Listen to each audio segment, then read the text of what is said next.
I was gutting a six-pointer behind Clay's truck up near Grayling when my phone started buzzing like crazy in my pocket. I wiped my hands on my jeans, pulled it out, and saw Jenna's name flashing on the screen. That alone put me on edge. She never called when I was out hunting. Hell, lately she barely called at all, I answered. Yeah, her voice was weirdly chipper. Hey! So, listen, I just wanted to let you know I've filed for divorce. And this is the exciting part, I sold the company. She sounded like she was talking about booking a vacation.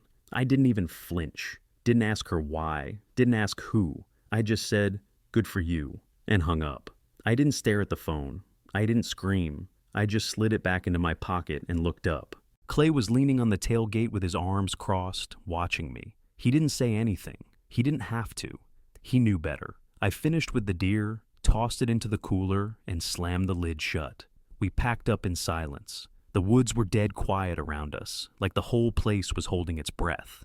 But my head was already moving a mile a minute, because that call didn't surprise me. Not even a little. Quick note, before we go on, share which city or country you're watching from. See, Jenna thought she just lit a match and walked away from everything. Thought I'd come home to a pile of ashes. But I wasn't the same guy I was 5 years ago. Hell, I wasn't even the same guy I was 6 months ago. I'd seen this coming. Not this exact play, maybe, but something close. The late nights, the vague explanations, the sudden interest in freedom and reinventing herself. Yeah, I clocked it all. So, while she was off dreaming about her fresh start with whatever finance clown she'd latched onto, I was busy doing the one thing she never expected, protecting what I built.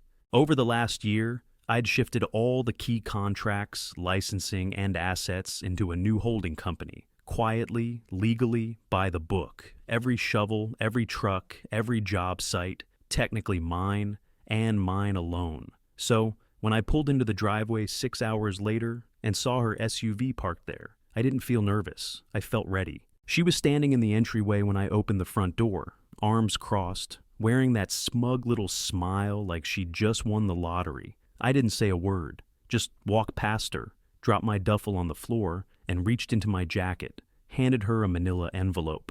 You're late, I said. Divorce papers are already in motion. Jenna blinked down at the envelope like I'd just slapped her across the face. You knew? She asked, eyes narrowed. I nodded once. Then I pulled my phone out of my jacket and set it on the kitchen island. The silence stretched just long enough to make her uncomfortable. She took a step forward. Okay, so what is this? Some kind of bluff? Because I already signed the papers with the buyer. It's done. The business is gone. I slid a folder across the counter toward her. Is it? She hesitated, but opened it anyway. Inside were the updated business filings, legal transfer deeds, paperwork showing how, 4 weeks ago, I'd spun off all real assets, equipment, property, client contracts, into a clean new holding company under my name. Everything she sold was the hollowed-out shell I left behind, a pile of debt, backlogged invoices, and a tax headache no sane buyer would touch. Her face drained of color as she flipped through it. You sold what exactly? I asked. She looked up, jaw tight. You bastard. No, I said, calm as anything. You just didn't pay attention. You were too busy texting Trevor while I was meeting with my attorney. She slapped the folder shut.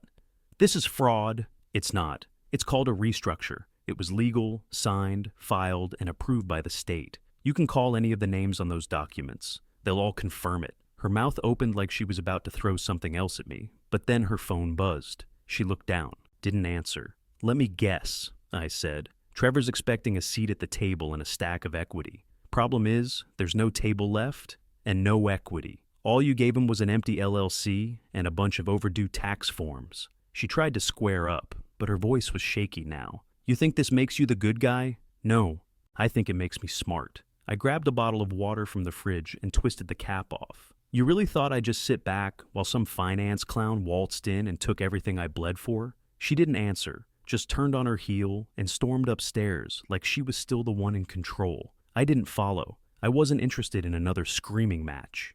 I'd already won where it counted. The house was quiet again. I walked back to the counter, grabbed the rest of the folders, and tucked them back into my bag. Then I sat at the kitchen table and opened my laptop. That folder she just saw, only one part of the prep. Over the past year, I'd hired a corporate lawyer who specialized in asset protection.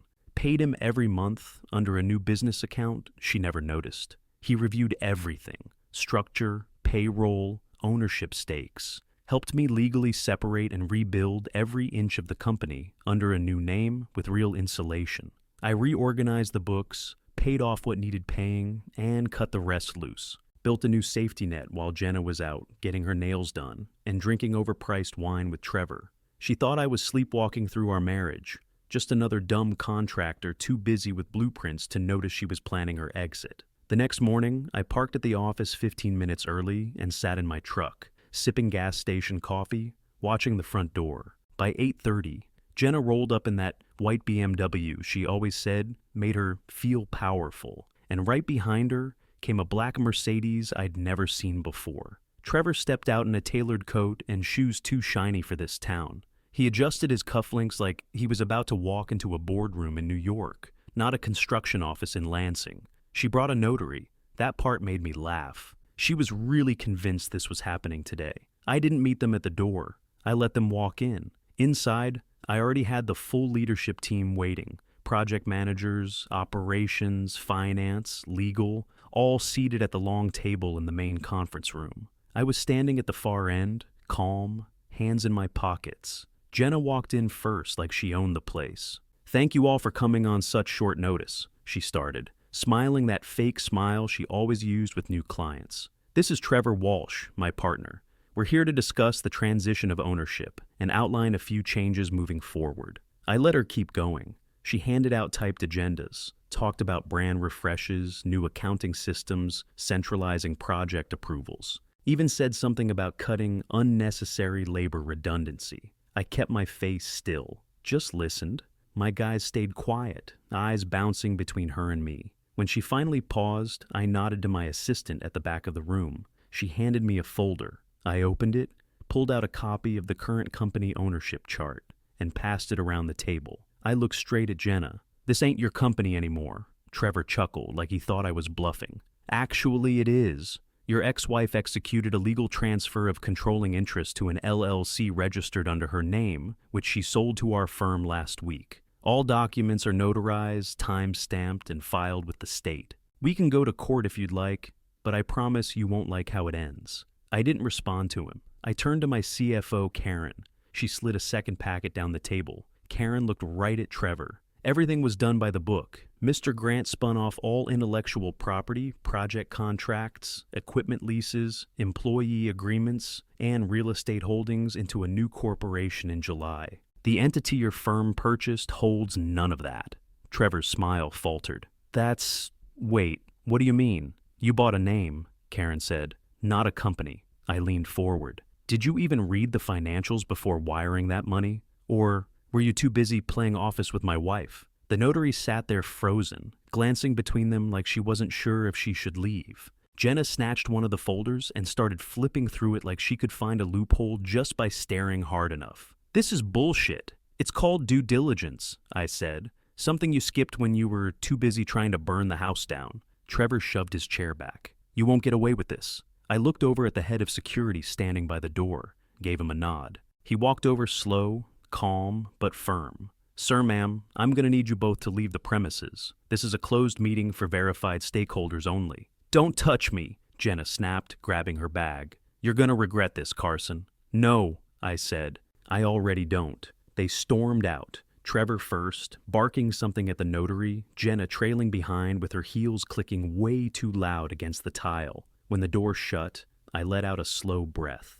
Not relief like it was over, just the weight of a win finally landing on my shoulders. Karen looked at me. "That went smoother than I thought." I half smiled. One step closer. Then I turned back to the table. "All right, let's get to work." We didn't even make it to the weekend before everything unraveled. Within 72 hours, the so-called sale Jenna pulled off went up in smoke. Contractors who saw Trevor's name on their paperwork called me directly. "You still running things?" they'd ask. When I told them yes, that the contracts were safe and active under my new LLC, they were relieved. Most of them pulled out of her deal before the ink dried. 2 clients flat out refused to sign renewals once they saw the mess. Another one demanded a refund. And then came the call I'd been expecting. Landmark Group, our biggest account. The VP called my cell just after lunch. His voice was sharp. Carson, can you explain what the hell's going on? I just got 2 different invoices for the same job. One from you, one from some company I've never heard of, with Trevor Walsh's name on it. I stood in my office, looking out the window at the gravel yard. Yeah, I can explain it. Jenna tried to sell the shell of our old company to a private buyer. I restructured the real business months ago. What you've got from me is legit. What you've got from him is worthless. There was silence on the other end, then a laugh. Smart move, Carson. You just saved us from a 6-figure mistake. We're staying with you. Appreciate that, I said, keeping my voice even. Inside, I felt the first real exhale in days. Meanwhile, Jenna wasn't taking the loss quietly. She tried to stir up whatever trouble she could, claimed I'd hidden assets, accused me of fraud, even tried to say I'd forged documents. Her lawyer called mine the next day, wanted to meet informally and discuss terms. My guy called me right after. They're fishing. They don't have a case, but they're hoping you'll panic and offer something to settle. I didn't even pause. Tell him no. We'll let the court sort it. Understood. I wasn't being petty. I wasn't gloating. I was just done letting Jenna steer the wheel. Every single move I made over the past year was documented, time-stamped, and reviewed. Contracts were legit. Transfers were filed. Notaries were present. She could scream all she wanted. I had receipts. People started noticing too. Clients, vendors, even a few old subcontractors who hadn't worked with us in years. They called or dropped by the office asking if I was still around. When I said yes, they all said the same thing. Some version of good. You were always the one holding it together. That meant more than I expected. Jenna had tried to scorch the earth, but she didn't realize I'd already built a bunker. And now, while she scrambled to fix the mess she made, I got back to doing what I do best, running my company on my terms. About a week later, I was in the garage fixing the tailgate on one of the work trucks when my phone rang. I wiped my hands on a rag and answered without checking the screen. Carson, the voice said. It's Mitch. Took me a second. Mitch was my old accountant, the one I'd used before bringing everything in-house. You hear what Trevor did? He asked. No, I said, grabbing a socket wrench. But I'm guessing it's something stupid. Mitch let out a low whistle. He tried to backdate a bunch of invoices and expense write-offs after the sale went through. One of my guys at a tax prep firm flagged it. It was messy, real messy. I didn't smile. I didn't even nod. I just said, appreciate the heads up. After I hung up, I made one more call. This one to a quiet contact I'd known since my early days in the trades. Used to work at the IRS office in Grand Rapids. Did me a solid once when a supplier screwed up our 1099s. Hey, I told him, off the record, I got a name for you.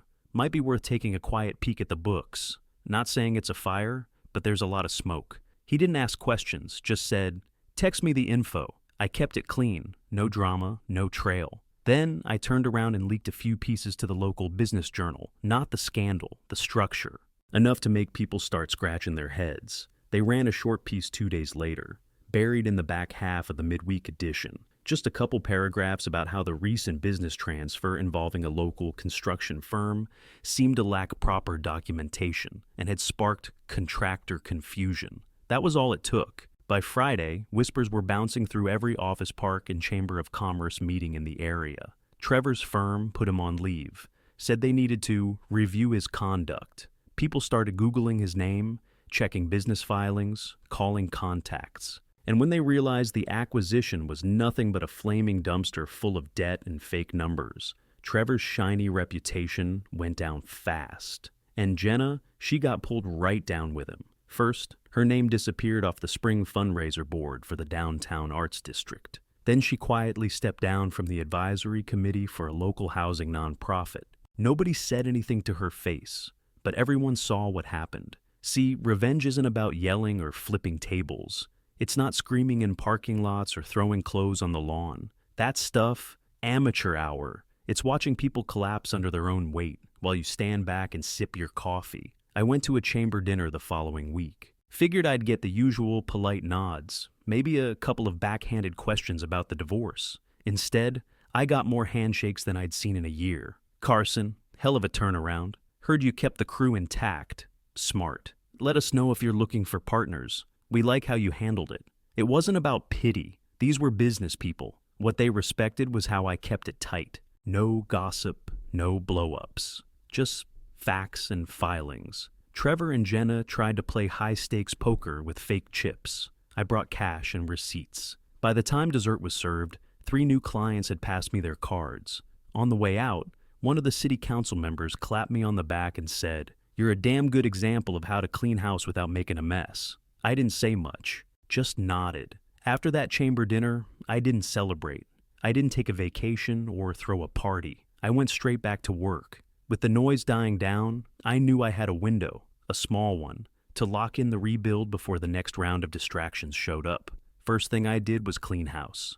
Hired sharp, hungry staff who weren't weighed down by old habits or office gossip. Brought in a few younger guys, ones I'd seen hustling on smaller projects around the city, and gave them a shot on my sights. Next move, operations. I linked up with a tech partner out of Grand Rapids. Smart kid, early 30s, built a system that digitized service estimates and job schedules. I'd wanted to make that shift years ago, but Jenna always said it was too complicated, too risky, or not how our clients operate. Turns out, clients loved it. They liked clicking a button and seeing where their project stood. They liked digital invoices instead of paper trails. It cut our admin time in half and made the whole thing run tighter than ever. I streamlined material orders, negotiated fresh terms with vendors who respected the fact that I'd kept my books clean through the mess. Every small win added up. I didn't just want to replace what Jenna had tried to tear down. I wanted to build something she couldn't touch, even if she tried again.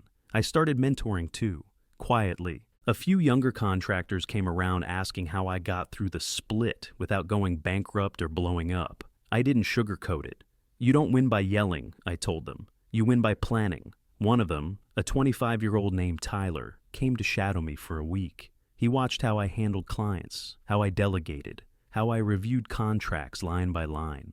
After his first full day, he said, "You don't let anything slide, do you?" "Not anymore," I told him. "That's how it all got sloppy the first time." The truth is, when you've nearly lost everything, you start treating details like lifelines. That winter, I moved us into a smaller office.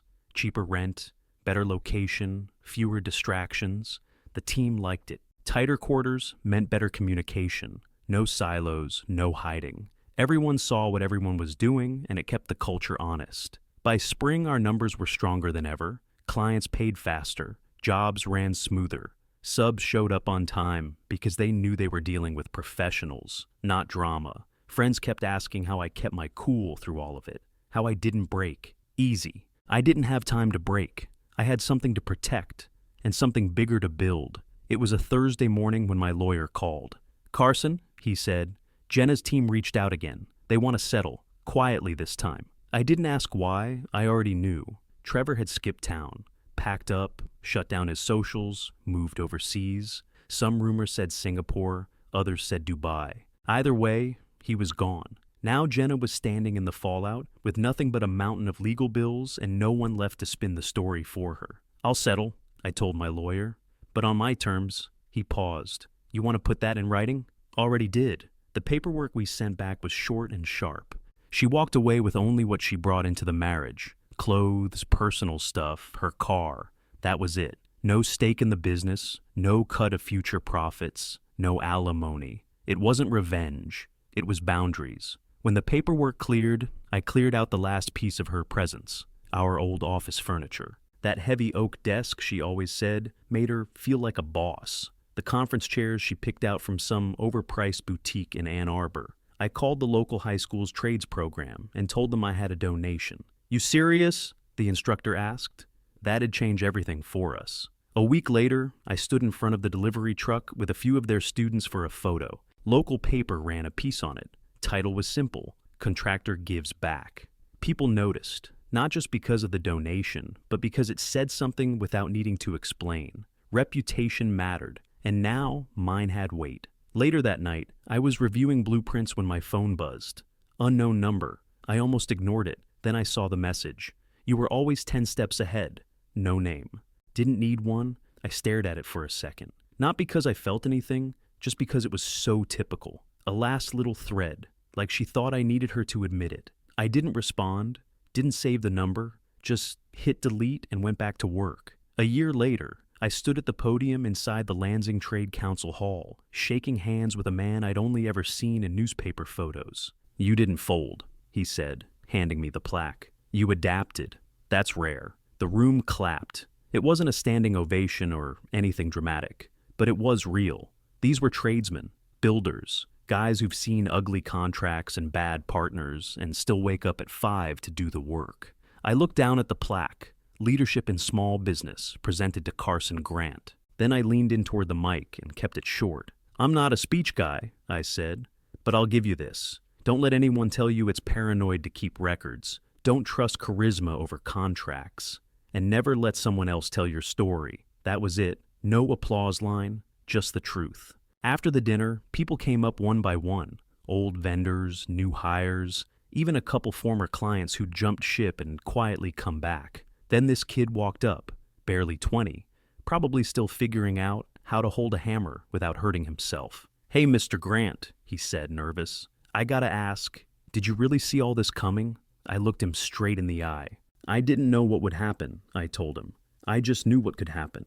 He nodded slow, like he was trying to lock the words in before he forgot them. I gave him a pat on the shoulder and moved on. Truth is, I wasn't chasing revenge. I was surviving, with dignity. Jenna had tried to humiliate me, burn down my name, my work, my future. She thought the company was just contracts and equipment. She didn't get it. I never stopped building. Not the business, not the plan, not myself. That's what she missed. Walking out of that hall into the cold Michigan night, I didn't feel angry. I didn't feel smug or spiteful.